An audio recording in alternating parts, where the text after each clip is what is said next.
virüsten dolayı ne yazık ki bir araya gelme imkanımız yok. Mecbur buranın Sağlık Bakanlığı'nın belirlediği kurallara uyuyoruz. Şu anda telekonferans niteliğinde inşallah böyle görüşeceğiz. Ve Avrupa Yetim Evi'nin Ramazan 2020 programını inşallah böyle konuşacağız. Tabii çok güzel bir sistem. Öncelikle yani bu sistemle ilgili emeği geçen kardeşlerimizden Allah razı olsun. Allah-u Teala kendilerine hem bu dünyada hem öbür dünyada inşallah bu yapmış olduğu bu emeklerine karşı ecirlerini inşallah kat be kat versin ki bu güzel bir hizmettir.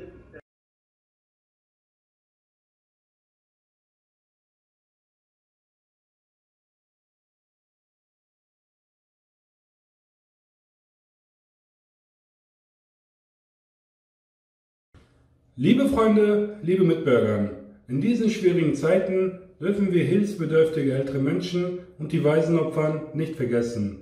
Unser Motto ist es, das Leben ist zusammen schön.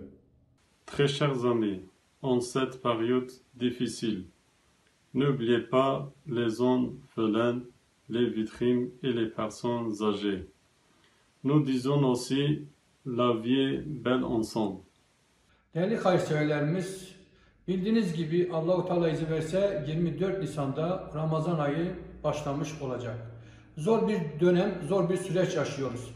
Tüm insanlığın etkilendiği bu dönemde biz de Avrupa Yetim Evi olarak diyoruz ki zekatlarınızı, fitrelerinizi, hayır hasanatlarınızı, gıda paketlerini yaşlı, yetim ve mağdurlara ulaştırmak için Avrupa Yetim Evi'ni köprü kılabilirsiniz. Hayat birlikte güzel.